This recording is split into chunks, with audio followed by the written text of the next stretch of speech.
Okay, class dismiss. Huwag niyo kalimutan yung mga assignments niya. Thank you, sir. Sir. Oh, napadaan kayo. No, sir, Juan. No, sir. Na kayo, sir. Sir, akas mo na. Sir, miss ka natin, sir. Sir, kamusta, sir? Bilis na, sir. Gusto na kayo, sir. Tagal natin hindi nakita. Oh, ito okay lang. Kayo, kamusta ba? Bilis ng panahon, no? Parang dati first day of school lang natin. Nakikinig pa ako kay sir. Oo nga, no, di ba? Diyan ka rin nakaupo nun. Tapos si ano rin, si Alan. Di ba diyan ka rin nakaupo? Oo nga, yung panahon na nagtatakot tayo. Sir pa rin pangalan ni sir. Kaya dahil naman sa Lucas. Oo nga, sir. Saan pa pala galing yung Kwan? Uy, medyo mahaba-habang kwento to eh. Hindi lang, sir. Sige na nga. Para sa inyo, alam nyo ba nung bata pa ako? O anak, kumain ka muna at mahaba pa ang araw mo. Salamat po, tay. Kumain ka na rin po at marami ka pong gagawin mamaya.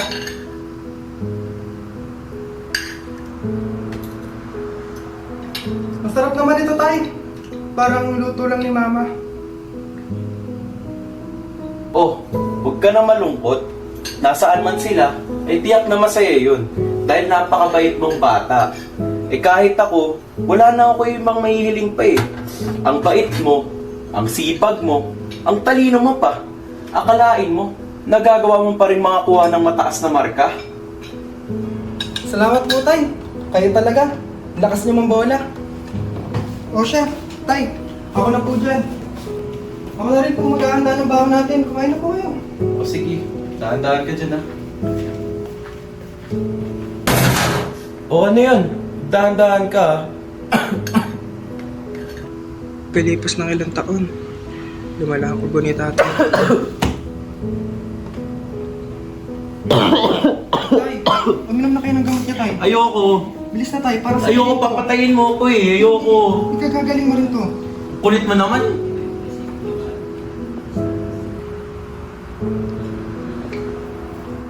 Boss, meron pa dito, boss, oh. Tingnan mo. Minudo, adobo, apritada. Tsaka ito, boss, fried chicken, boss. O sige, isang fried chicken na lang. Ano, boss? 33 pesos. O sige, isa. Ito, boss.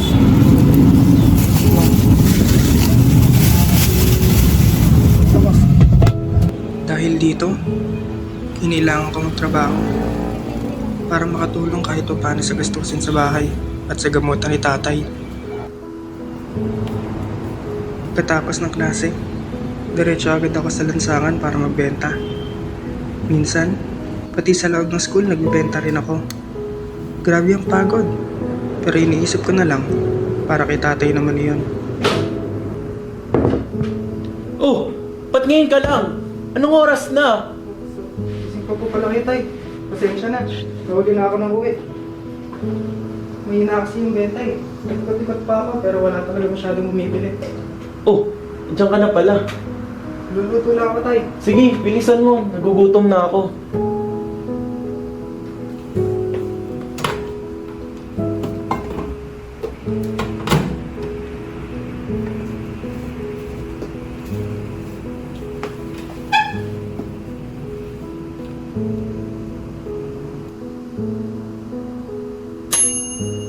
Perfect na naman, bro! Grabe, partida na ito, trabaho mo yan! Tara, labas tayo, kain tayo! Minsan-minsan lang, serve mo lang, ha? Tara na! Tara na! Tara, pre! Minsan lang to! Ano? Kaya sa'yo mo naman to. Palit lang ako damit. Sige, sige, bilisan mo, ha?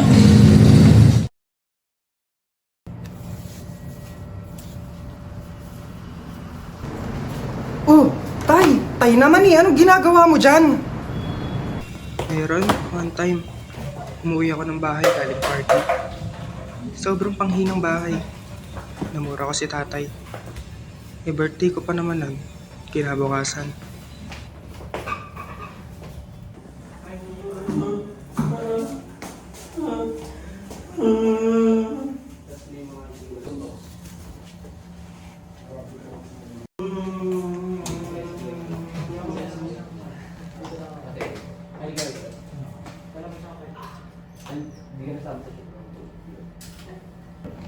Ang inang buhay to. Siya naman kailan ba matatapos to? Bakit kasi ngayon ka lang? Nakabili ka ba ng gamot? Tay, may natira pa nga pong isa dyan eh. Binilin ko naman po yun sa inyo kanina umaga. Bukas pa nga po ako bibili. Ah, sumasagot ka na sa akin. Buti pa si si Kwan. Marespeto! Yan ang bukay.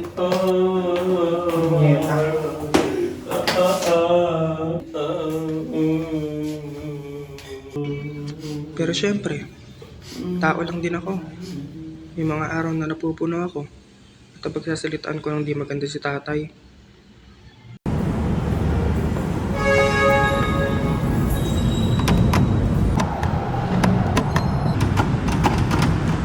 Bakit ganito? Di naman naglalak si tatay ah.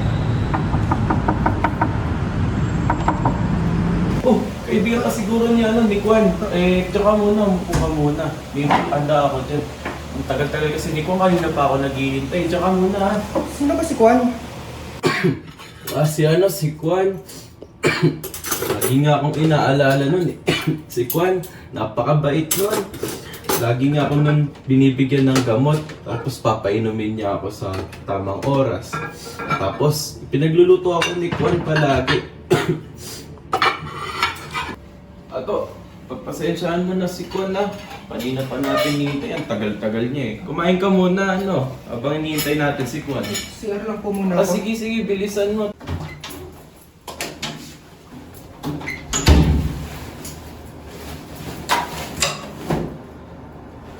Sino ba kasi si Kwan? Puro na lang si Kwan. Andito naman ako. Puro na lang si Kwan. Kwan.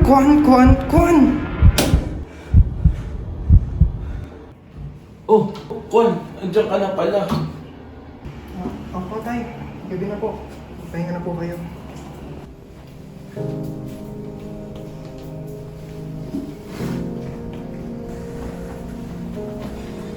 Tsaka ako lang na-realize na may iba pa palang sakit si tatay bukod sa TV.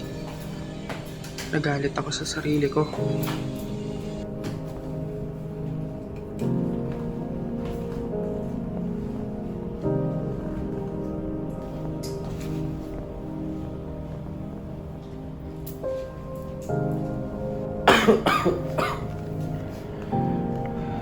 Kwan, happy birthday. Lucas po. Tay. Akala ko po nakalimutan niyo eh.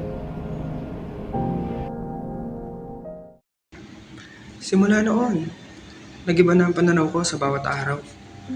Napagtanto ko na kahit hindi natin mapili kung saan tayo nagmula o kung ano-anong pagsubok ang haharapin natin, nasa atin pa rin ang kapangyarihang pumili kung paano tayo tutugon. Tayo lang ang may desisyon kung anong landas ang tatahakin natin patungo sa kinabukasan. At doon ko naintindihan ang dahilan kung bakit tinawag ako ni tatay ng Kwan. Sa totoo lang, ang Kwan ay salita kapag hindi mo maalala ang tamang pangalan o bagay.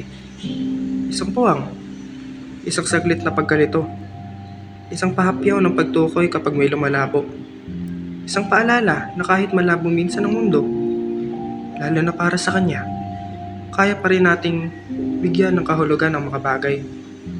At mula noon, pinili kong bigyang kahulugan ang salitang ito. Kwan, ang magsisilbing gabay ko.